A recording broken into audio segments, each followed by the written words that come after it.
Hi, friends. I'm Nancy Fox. And I'm Elaine Doran.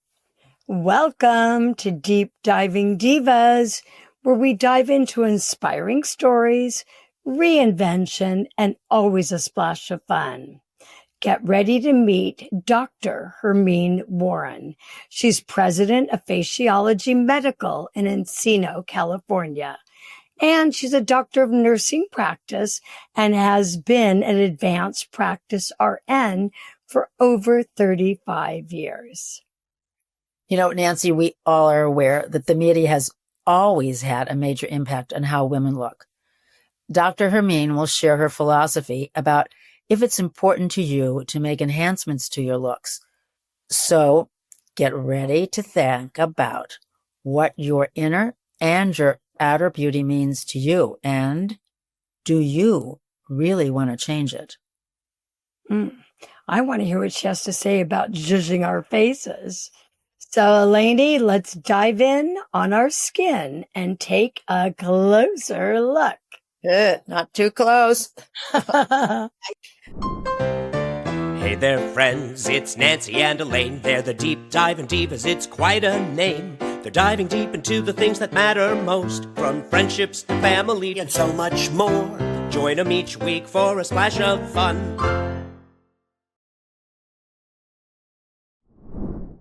Hi, Hermine. So nice to meet you. Same here. Hermine, it's great to see you. Of course, we get to see you. We'd like to see you more often, but we've been seeing you for years because you're good friends of ours. So thank you for being here today. My pleasure. I want to ask you, I think you said, and I read it somewhere, maybe on your website, you said that the way we see ourselves is a reflection of how we feel about ourselves. So can you explain that? Well, I have so many people that I've come in contact with, whether it's in the chair that they're coming to see me directly, or just people who I meet, or people who I engage with in any circumstance. And if you don't feel good because what you're seeing bothers you, then it ends up becoming a whole overall feeling that, oh God, I look horrible. I feel horrible. And I think people who feel good about themselves and love how they look are really content with most things that go on, versus the opposite, where if you don't like the way you look, you just look in the mirror and it starts you off from a bad perspective to begin with. That is something. I suppose it's like people who have eating disorders too. No matter how thin they are or what they do, they will always think of themselves True. as they see themselves in the mirror. So really, it's almost like no matter what you do for somebody, they're going to come out unhappy. You know, they'll always carry their baggage with them. Sounds like. That's so true. You know, you can't leave yourself at the door. You come with yourself. Yeah. Well, let me ask you, coming with yourself in that kind of sense, you know, I wonder personally, my mom didn't really have any wrinkles, but I do. You know, is our skin type, is it genetic, and is it anything you can change? If it is genetic, can you ever change it? Or is there such a thing as having your skin be genetic? Well, there's definitely genetic components that follow everybody. So if you have, I once asked a pathologist, what's the secret of life, Richard? And he goes, Hermine, it's all in the genes. He goes, you can do all this other stuff, but it's in the genes. I feel that people's faces, like people always say to me, God, you don't look your age. Your face is so wrinkle-free. Well, my dad's was also wrinkle-free, and he lived to 100. However, there are things that you can do that hurt the skin, and that's being out without sunscreen. That's frying yourself. I mean, I can't tell you how many people I knew, I'm sure you guys might appreciate this, that used to go to the beach or go outside with the sun reflector, with the baby oil, till you cried and you thought you looked great. And that really upsets the skin. So there's that. And then people age differently because there's 4 layers that we want to be concerned with: the skin, the fat, the muscle, and the bone. And it all ages. And so aging contributes to fat cells deflating and also descending, which gives people jowls. The fat, when we're young, is contiguous. It's very tight. And as we get older, it pulls apart. So that's how you see a lot of lines, a lot of creases, a lot of divots. And then people lose exorbitant amounts of weight. Like, I'm sure you must have heard this, that they call people a lot of people GLP-1 faces because so many people are on Ozempic and Mounjaro and they've lost exorbitant amounts of weight in short times. The skin doesn't have a chance to catch up.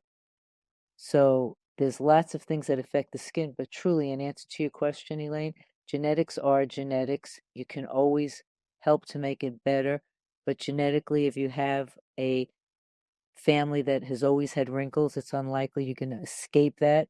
But there are things people can do to make the skin so much more responsive to a beautiful look. You clearly are the zhuzhing whisperer, that's what I want to call you, because women come in, maybe men also, and they're not happy with their skin for all the reasons that you just mentioned.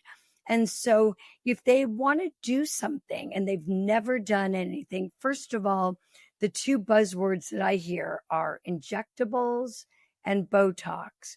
So is there a difference?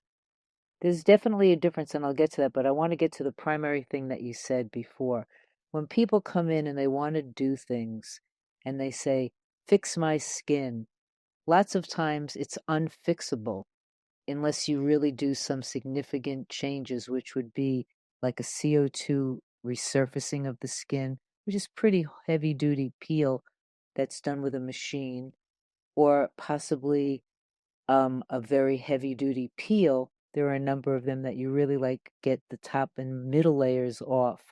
Because if you have very wrinkled skin, very wrinkled, I'm talking about now, there's nothing that you can do. It's like putting in a Picasso in a dirty frame.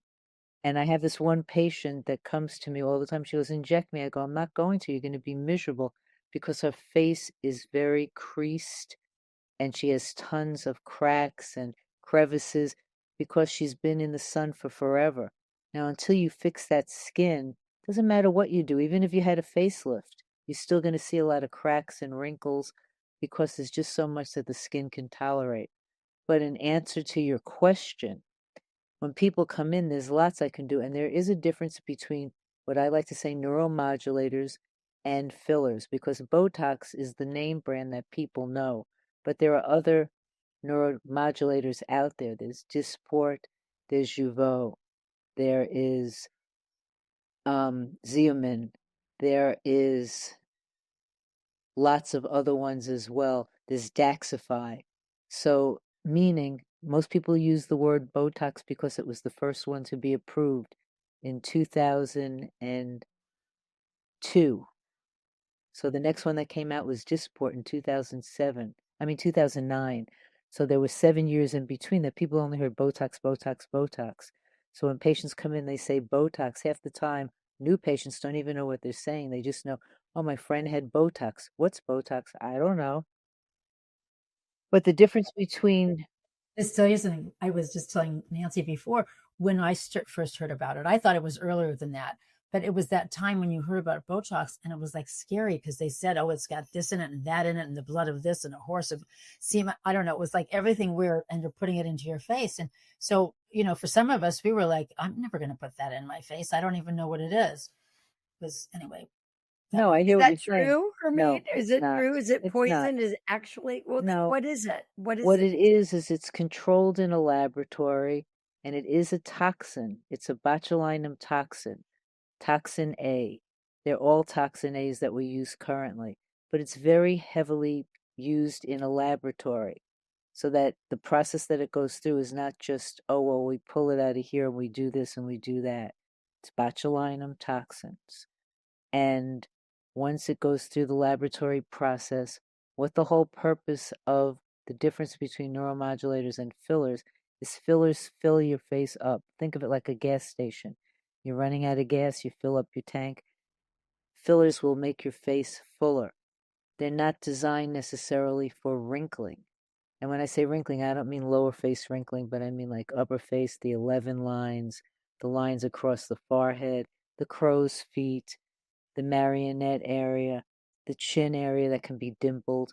Those are all areas that I would put a neurotoxin in or a neuromodulator. And what a neuromodulator does is that everybody has in their brains, they have chemicals, and the chemicals transmit certain signals.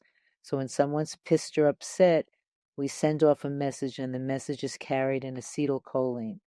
And basically what happens is when someone's annoyed and you frown, the muscles frown down because it's receiving that message. All that a neuromodulator does is it stops that message from occurring. So if you're not getting any message that occurs, that connects, then you can't, even if you're frowning, you're not getting the message to frown. So if you're not getting wrinkling, you don't get wrinkling over time. Fillers are just for filling the face up. Does that make sense? Yeah. They're all hyaluronic acids. The young women today that I know in their 30s, maybe 40s, they're starting to use Botox because do you agree or not agree? The theory that I've heard running around is before you get those permanent grooves here or the horizontal lines there, getting Botox kind of trains the face not to make those facial expressions. Is that true? Well, of course that's true, in the sense that if you are prophylactically addressing something, you're going to stop whatever you might be having. Now, I draw a line. I'm not going to inject somebody with anything when they're 18 or 19 or 20. But once they're 25 and above, a little incy bit of neuromodulator here or here will stop the muscle from moving because the nerves are in the muscles. The product has to really affect the nerve, but the nerve is in the muscles. The muscles are what contract. If you stop the contraction, you're not going to get any movement. You're not going to get wrinkling. So prophylactic stuff is really very cool, in my opinion. I think it's good. And does it last longer if someone's going to use Botox? And again, we're just using it's like Kleenex, it's just generic. But if they're going to use I forgot the term you used, but neuromodulator. Yeah. If they're going to go for that and they're going to go for it young, does it last longer on a young person? No, young, old has nothing to do with it. It's the approval or the FDA sanction that most of the products go for 3 months, 4 months. I know that Dysport can go a little bit longer depending because it has a different intensity in its molecule and its protein. Every neuromodulator has a protein, and the protein is 150 kilodaltons. It's getting a little nerdy. Yeah. One is a long chain, one is a short chain. But the bottom line is that there was a study done, and it was found that when using FDA-approved dosages for the glabella, we used Dysport, we used Botox, and we used Xeomin. We found that Dysport was over 50% more reactive than Botox, and Botox was 50% more reactive than Xeomin.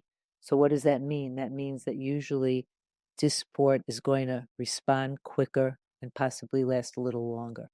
But the times that it lasts is really relative to how it's been calculated in the laboratory, and young, old, crawling in, walking in, doesn't matter. That is so amazing because, I was going to ask you, is there a time when one is too old to, have any of these non-invasive procedures? And I would say that the whole thing is really about realistic expectation. It's what I did my doctorate on.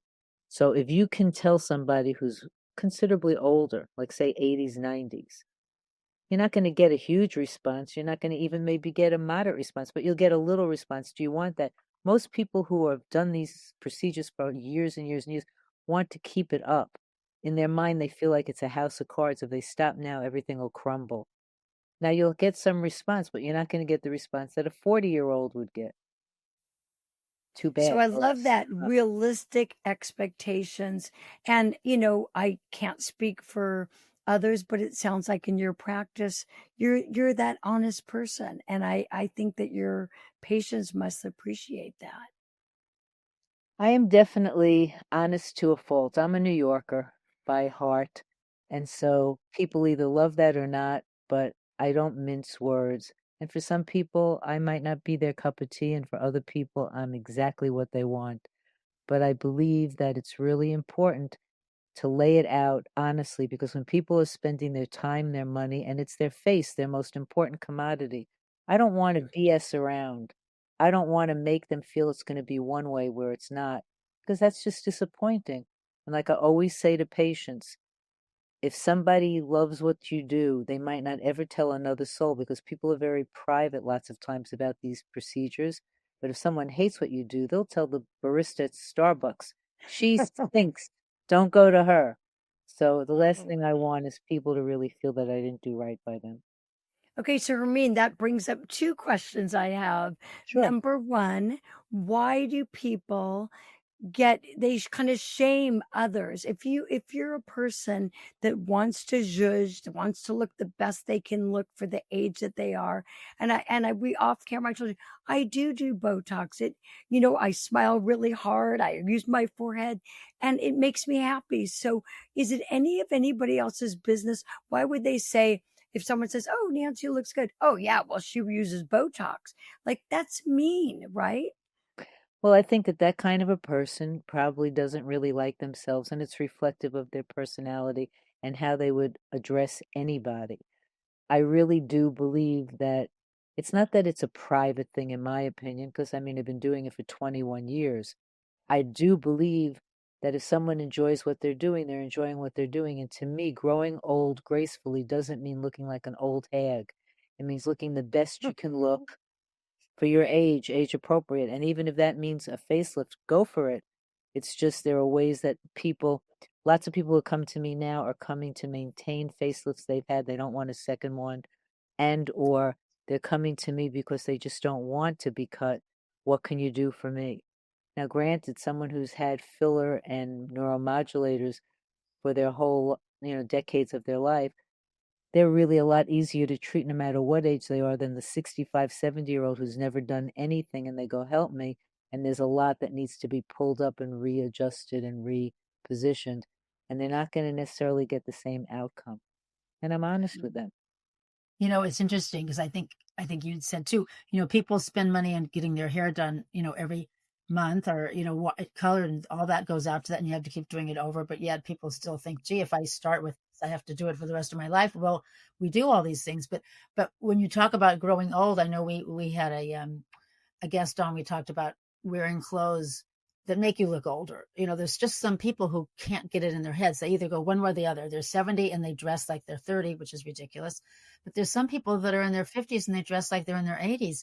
I mean, some people just, what I'm trying to say is, you're concerned about what you're wearing if it makes you look older. Why aren't you concerned about your face if it makes you look older? If you have that opportunity, to make yourself look younger, or make you, feel better, do it, because you wouldn't go around in old clothes, and you change those clothes. So, I hope I'm making sense. You are making total sense. And what I often say to patients, and they never think about this, is I say your face should match your hands. People don't realize that you can inject your hands. They have beautiful faces, and their hands look older than death. Now, I get my hands injected, and look at the difference. Oh my goodness, Hermine. I didn't even know that was a thing. It's a total thing, and it's a beautiful thing, and it's not, it lasts for quite a while. It lasts for 6 to 8 months. What are you injecting into the hand? It just really depends, the hand itself. But what did you inject in your hands? Because they look magnificent. We want those hands. They look like tushy. Yeah, it's a Galderma product, and I used Lift, Restylane Lift. But the reality of it is that a lot of people go to people who they just heard about, or they think that they're great because they're on Instagram, or they went to their plastic surgeon because they trust him because he cut them or she cut them. But these people don't usually inject all the time. If I was going to have somebody inject me, I'd want someone who injects people all the time and who is confident that they can give a really good outcome. 21 years with your practice. Mm-hmm. And so, yeah, I would want to go to somebody like you that's been doing it over, just like a surgeon. If you're going to get your knee replaced, your hip replaced, open heart surgery, you want someone that's doing it a lot. I agree. I mean, I couldn't, just to give the audience a little bit of my background, I have my bachelor's and master's of science in nursing. I have my doctorate in nursing practice. I'm a pediatric nurse practitioner, a certified nurse midwife, a certified aesthetic nurse specialist. And so all that might not account for a lot, but what it does say is that I am really somebody who craves to understand the newest techniques, the newest white papers that come out, the newest scientific evidence. I don't just inject X because X has been available. I do what I feel is really important for the patient, and I have no problem whatsoever in turning patients away. If I don't feel I can help somebody, I don't want their money. I'd rather have them go out into their universe and say, wow, she sent me away. Why? Because you just were not going to get a good outcome. Well, I mean, I think it says something about you, aside from your impressive background, the continuation of your education, which should be an incentive to all of us that are of a certain age. We are never, never, ever too old to learn. Never. And there's so many things that are going on now too that we don't want to become extinct when we're alive, because I see there are people, besides their faces being old, their minds are extinct. I mean, they're living in another time. And so I think by you doing this is such a great motivation and a role model for other people to find out what it is and to, change how you've thought or whatever. So I really am really handed to you for continuing to do this. Are you taking classes all the time, or what is it that you do?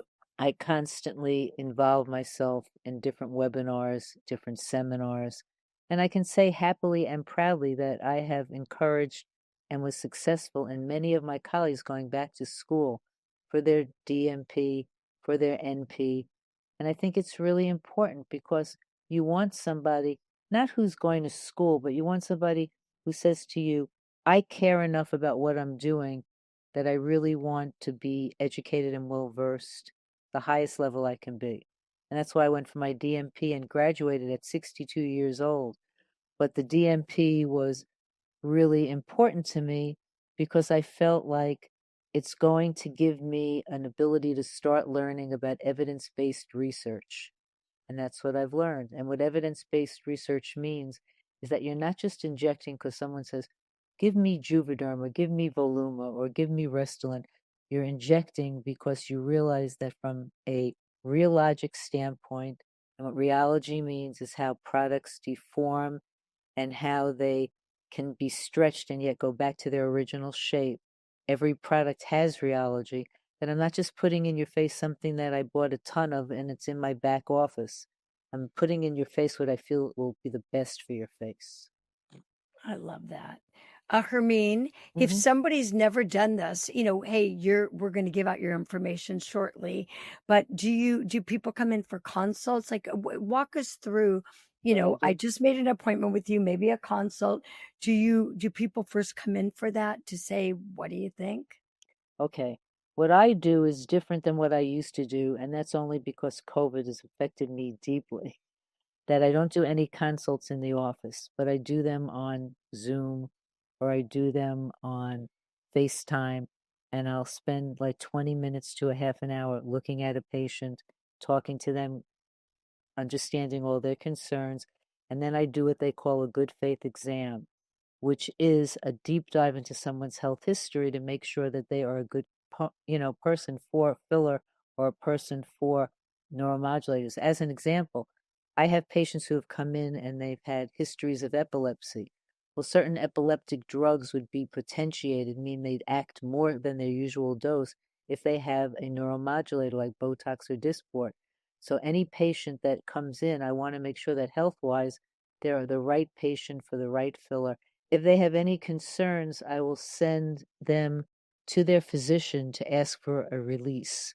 And it's not a release meaning releasing me of my responsibility, but just that they're communicating with the doctor. For instance, I have a number of patients who have gone through chemo because they have cancer.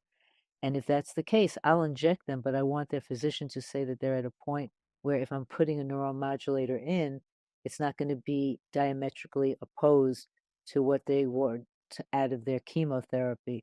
Or if they're doing chemo or say radiation and it's going to be burning skin potentially, I don't want to put any filler in them, but I want their physician to tell them that and confirm what I'm saying, because it's really not advised. You're the real deal. I mean, Hermine, you hear about these crazy, and I think they're crazy, Botox parties where the people line up, someone does like a Tupperware party.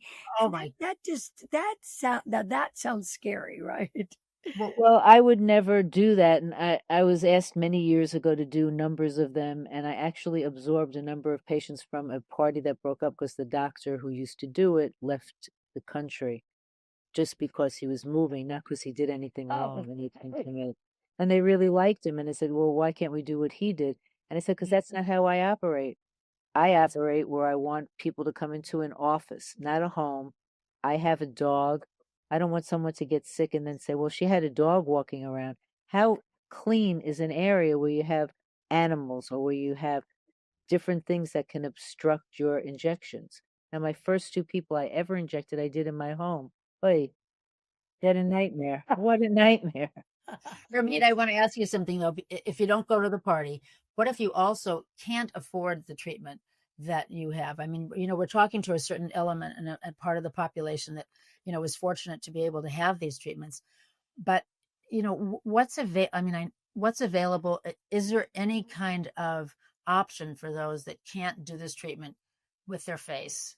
I really think that there's probably not, because even going to an esthetician for facials, a facial can be $150, $200, so I believe that this is why I am not held to the rules and regulations of ICD 9 and 10, meaning the Medicare regulations, that I am held to nothing.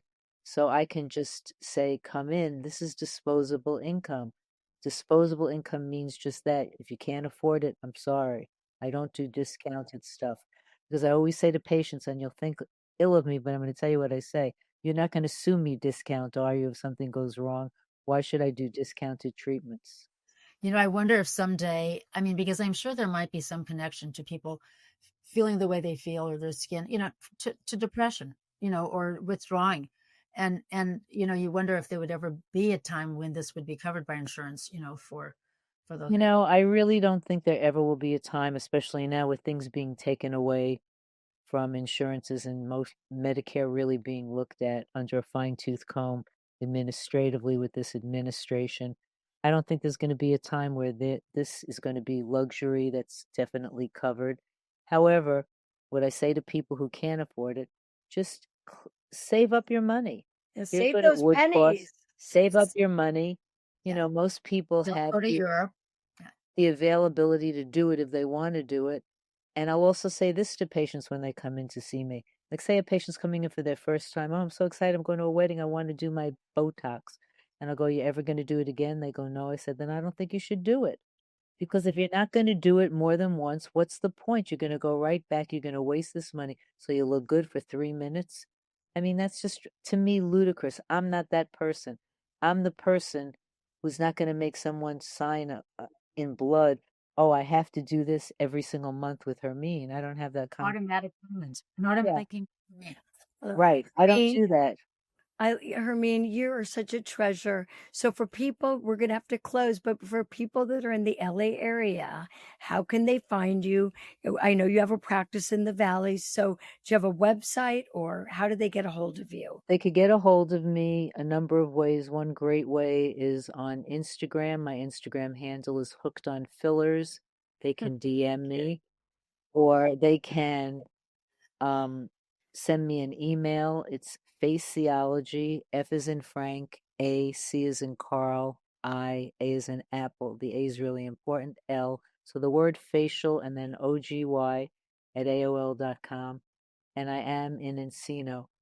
So, I would love to reach out and be available to anybody who's interested. What I would just say is, it's not the bow and arrow, it's the archer. So when people come into me and they say, oh my God, I got so bruised by Restylane, I never want to use it again, or I got so bruised by Voluma, I say, it's not Voluma or Restylane, honey, it's the person who injected you. Wow. That's a great place to end on for you, Hermine. Thank you so much. We've hardly touched on it. No, we've got so many more questions. We could So just many more go it. questions. Well, maybe we could do it a fourth time and we'll pick up Right. where we were. But it's It been was great great being with you two. And I We'll also really do hope food for dinner at your house this time. We That's always right. get together for dinner. It's so great we're sharing. So it'll be great. Well, Elaine, you should say, and bring your Botox. You're right. And can we have a Botox party? No, I don't think so. Instead of me bringing dessert, can you just bring? I don't think so. Thanks, Hermine. But it's been great Thanks. discussing, and I hope it's answered certain questions at least. Oh, been great. You're wonderful. Elaine, it's a wrap. Bye-bye.